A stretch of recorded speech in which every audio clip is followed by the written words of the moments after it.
Hello students, welcome to my YouTube channel Shahnaaz Tutorials, and I am your teacher Mrs. Shaheen Aziz, who makes teaching and learning always easy for you. So आज मैं आपको पढ़ाने वाली हूँ law of demand.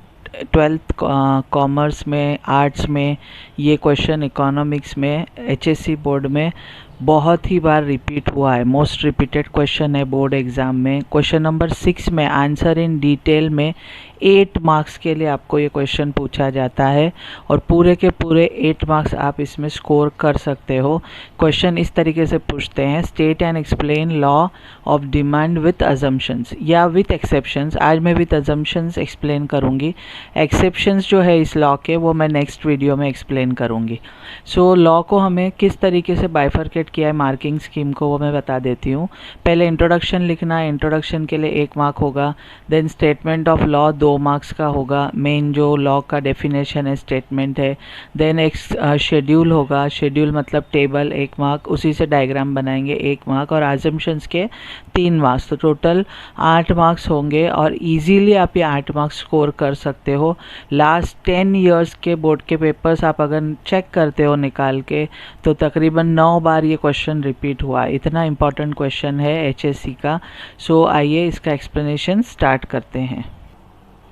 So law of demand is one of the important basic law of consumption. So consumption मतलब जब हम कोई चीज़ खरीदते हैं तो ये लॉ जो है वो रिलेटेड टू कंजम्पशन है। मतलब यहाँ पे हमें बायर के पॉइंट ऑफ व्यू से थिंक करना है, तो ये लॉ आप इजीली समझ जाओगे। तो बायर क्या करता है मार्केट में प्राइस को लेके, डिमांड को लेके, वो इस लॉ में एक्सप्लेन किया है। The law of demand explains the relationship between quantity demanded of a commodity and it's price.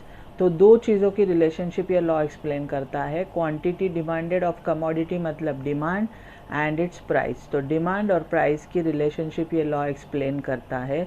मतलब कंज्यूमर डिमांड और प्राइस से कैसा बिहेव करता है मार्केट के अंदर, अगर प्राइस कम होती है तो डिमांड पे क्या इफ़ेक्ट होता है, ये इस लॉ में बताया गया है।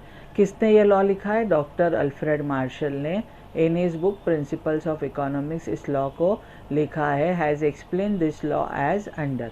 So let us see the statement of law. This is introduction, 1 mark. Now we will see statement of law जो 2 मार्क्स के लिए हमें लिखना है इस लॉ के अंदर।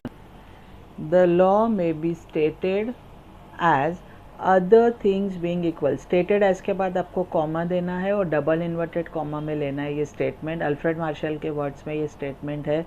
Other things being equal, other things being equal का मतलब है assumptions. Every economic law has certain assumptions. Assumptions मतलब कंडीशंस जिनके बगैर ये लॉ ऑपरेट नहीं हो सकता है। तो हर लॉ के पहले आपको माइक्रो इकोनॉमिक्स में, इसके पहले लॉ ऑफ DMU मैंने एक्सप्लेन किया, उसमें भी यही वर्डिंग्स थे। Other things being equal, higher the price of a commodity, smaller is the quantity demanded. Price अगर हाई होगी तो क्वांटिटी डिमांडेड स्मॉल हो जाएगा। And lower the price, price कम होगी of a commodity, larger the quantity demanded, demand large हो जाएगा। और यहाँ पे डबल इन्वर्टेड कॉमा कंप्लीट करके स्टेटमेंट हो गया। स्टेटमेंट का मतलब एकदम इजी है। जब प्राइस बढ़ती है तो कंज्यूमर जो है वो अपनी डिमांड को कम कर देते हैं, स्मॉलर कर देते हैं, क्योंकि हाई प्राइस पे ये नॉर्मल हमारी टेंडेंसी है, कंज्यूमर का बिहेवियर है कि जब प्राइस बढ़ती है तो वो लोग खरीदते नहीं है, ऑटोमेटिकली डिमांड स्मॉल हो जाती है। एंड जब प्राइस लोअर होती है तो क्वांटिटी डिमांडेड लार्जर हो जाती है, मतलब डिमांड बढ़ जाती है। तो ये वर्डिंग्स में ही आपको स्टेटमेंट ऑफ लॉ लिखना है। स्टेटमेंट ऑफ लॉ आप ओन वर्ड्स में नहीं लिख सकते, इसे आपको वर्ड टू वर्ड याद करके इसी वर्ड्स को यूज़ करते हुए लिखना है। जैसा यहाँ पे स्मॉलर है, लार्जर है, हायर है, ये वर्ड्स चेंज नहीं होना चाहिए और इसी तरीके से इसी वर्डिंग्स में आप लॉ लिखोगे। ये वर्डिंग्स, ये स्टेटमेंट डॉक्टर अल्फ्रेड मार्शल ने लिखा है। आपको ये 2 मार्क्स इसमें मिल जाएंगे। The law may be stated as other things being equal, higher the price, smaller the quantity demanded, H और S, higher the price, smaller the quantity demanded, and lower the price, larger the quantity demanded, LL। ऐसा करके आप इसे याद रख सकते हो। सो ये स्टेटमेंट से हमें क्या पता लगा, नेक्स्ट पैराग्राफ में दिया है। Thus, the law of demand describe functional relationship between price and demand. तो ये जो law of demand है ये functional relationship explain करता है between price and demand. It can be expressed as D is equal to F of P. Means demand is function of price. D means demand, F is function and price. मतलब price के हिसाब से demand change होगी. कैसे change होगी, क्या relationship है, ऊपर हमने देखा. The relationship between price and demand is inverse because when price is higher demand is smaller and when price is lower demand is larger. Opposite हो रहा है मतलब इनवर्स. इकोनॉमिक्स में क्या लिखेंगे हम, the relationship between price and demand is inverse. ये याद करना पड़ेगा क्योंकि आपको ये बार बार फिलअप वगैरह में भी पूछा जाता है और ये आपको लॉ में लिखना ही है कि रिलेशनशिप कैसी है, इनवर्स है. इनवर्स मीन्स इनडायरेक्ट है या अपोजिट है. Because larger quantity is demanded at lesser price. कम प्राइस पे ज़्यादा क्वांटिटी डिमांड होती है एंड वाइस वर्सा मतलब smaller quantity is demanded at higher price. तो ये स्टेटमेंट को हमने एक्सप्लेन किया. Now after statement we will see explanation of law through schedule. Now through schedule we will explain the law. The law may be explained with the help of following demand schedule. Demand schedule में दो column है. Price of commodity x in rupees. x commodity है जिसको हमने price को rupees में लिया है. Quantity demanded per day in units. Okay, now see here in this schedule when price is 50 demand is only 100 units. Price high है, demand देखो low है. Now price decreases 40 हो जाती है तो demand increase होती है 200. When price is 30 demand again increase to 300. 30 से प्राइस 20 होती है तो डिमांड 400 यूनिट्स हो जाती है और प्राइस अगर 10 हो जाती है तो डिमांड हाईएस्ट 500 यूनिट्स हो जाती है. So this is inverse relationship. When price is highest demand lowest है, व्हेन प्राइस लोएस्ट है डिमांड हाईएस्ट है. इसी को अब आगे एक्सप्लेन करेंगे. Now explanation of schedule. In the above schedule we see that when price falls from 50 to 100 demand expands from 100 to 500 units. Price जब 50 से 100 पे आती है, 10 पे आती है तो डिमांड एक्सपांड होती है 100 से 500 यूनिट्स.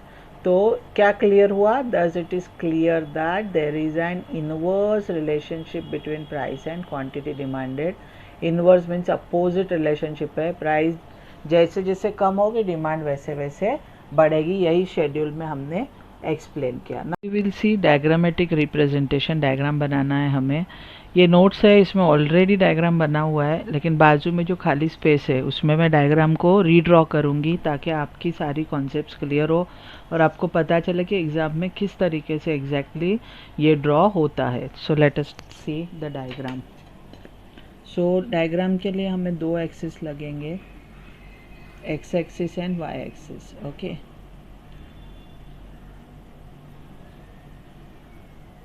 ये एक्स एक्सिस है और ये हमारा वाई एक्सिस है.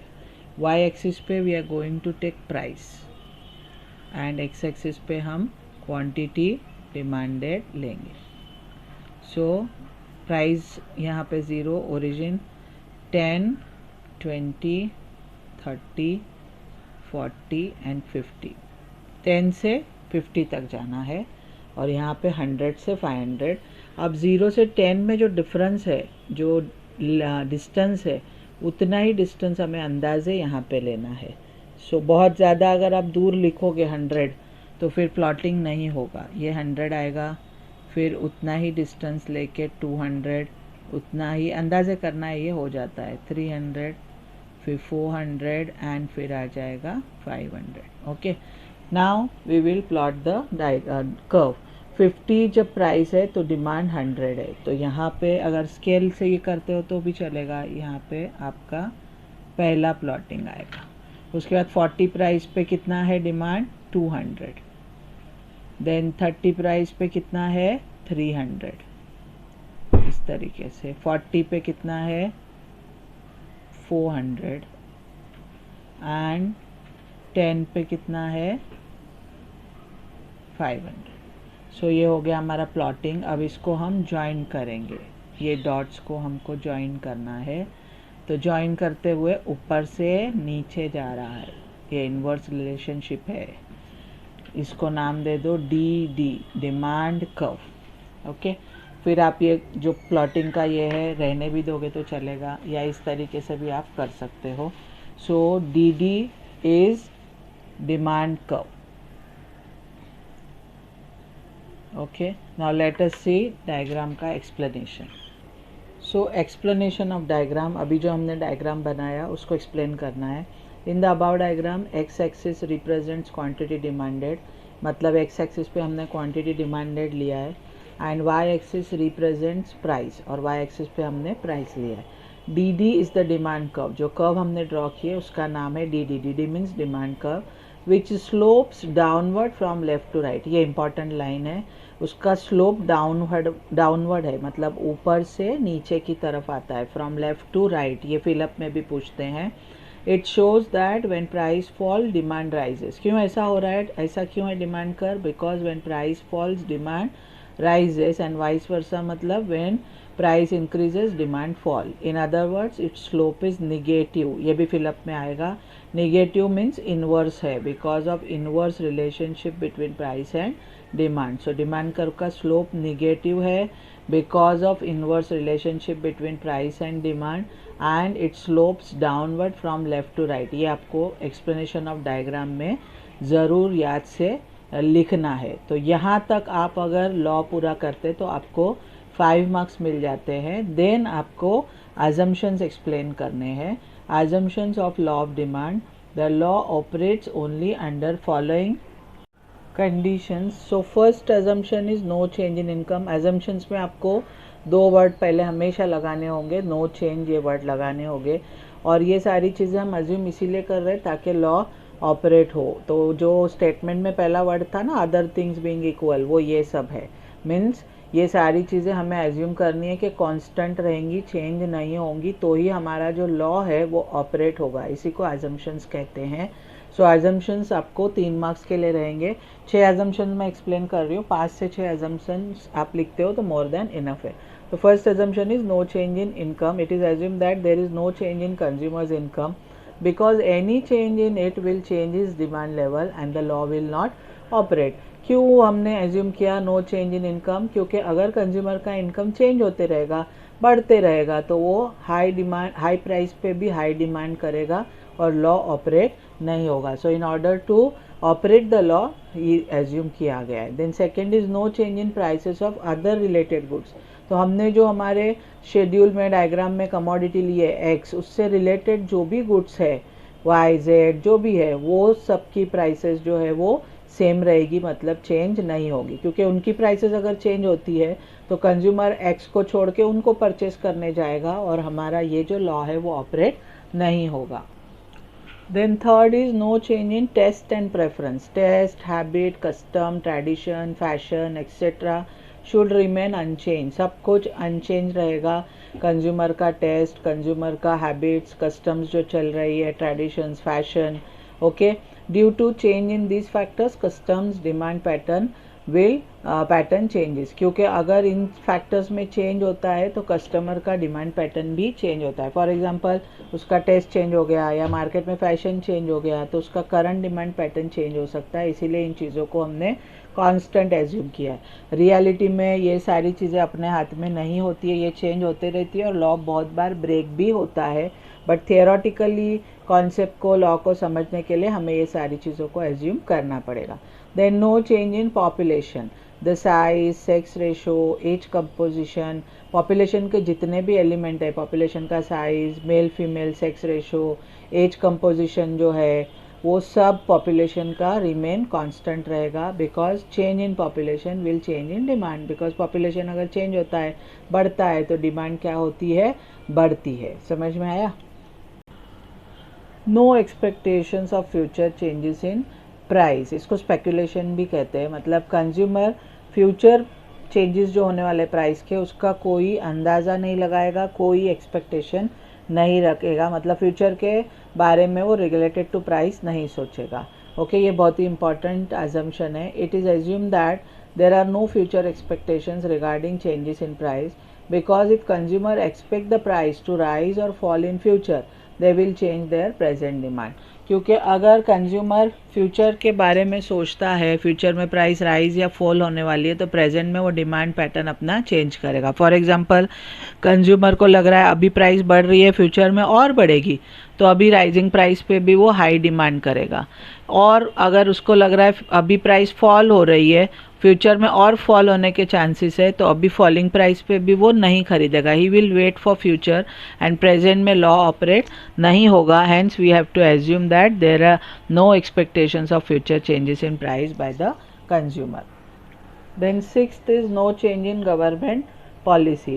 It is assumed that taxation policy government की remains unchanged because it will change consumers disposable income and demand. तो हम यहाँ पे assume करेंगे कंज्यूमर गवर्नमेंट की जो टैक्सेशन पॉलिसीज़ है वो अनचेंज रहेगी, बिकॉज अगर टैक्स पॉलिसी में टैक्सेशन रेट्स में वगैरह चेंजेस होते हैं तो कंज्यूमर का डिस्पोजेबल इनकम मतलब net income after deducting tax वो चेंज होगा और वो उसकी वजह से डिमांड भी चेंज हो सकती है। That's why we have to assume that no change in government policies like taxation and all. So इस तरीके से 6 अजम्पशंस मैंने यहाँ पे आपको एक्सप्लेन की हूँ, जो 6 अजम्पशंस 3 मार्क के लिए मोर देन इनफ है। तो यहाँ पे अपना एक्सप्लेनेशन एंड होता है 8 मार्क्स के लिए। सो आज हमने जो मोस्ट इम्पॉर्टेंट बोर्ड का क्वेश्चन है लॉ ऑफ डिमांड पूरी तरीके से एक्सप्लेनेशन देखा। इंट्रोडक्शन एक्सप्लेन किया मैंने, देन स्टेटमेंट ऑफ लॉ, फिर शेड्यूल एक्सप्लेन किया, फिर डायग्राम मैंने ड्रॉ करके बताया आपको, और फिर अजम्पशंस एक्सप्लेन किए। Total 8 marks. आप इतना अगर लिखते हो, इतनी लेंथ इनफ है। इससे ज़्यादा आप लिखोगे तो पेपर में उतना टाइम नहीं होता है, और कम लिखोगे तो मार्क्स नहीं मिलेंगे। तो इतनी लेंथ इनफ है। ये जो क्वेश्चन आंसर है इसके फ़ोटोज़ भी मैं नीचे डिस्क्रिप्शन बॉक्स में दे दूँगी, ताकि आपको लिखना या लर्न करना इजी हो। आप इसको नोट डाउन करके याद करिए, आपको पूरे मार्क्स 8 मार्क्स मिल जाएंगे। सो अगर आपको वीडियो मेरा अच्छा लगा हो, एक्सप्लेनेशन अच्छा लगा हो, तो प्लीज़ इसे लाइक कीजिए, अपने दोस्तों के साथ शेयर कीजिए, और अगर मेरे चैनल पे आप नए हो तो प्लीज़ इसे सब्सक्राइब करना ना भूलिए। Thank you for watching. मिलते हैं अगले वीडियो में। नेक्स्ट वीडियो में इसी क्वेश्चन का एक्सेप्शन मैं एक्सप्लेन करूँगी। तो अगर law of demand with exceptions आता है तो भी आप लिख सकते हो। अगले वीडियो में एक्सेप्शंस के साथ मिलते हैं। तब तक के लिए बाय।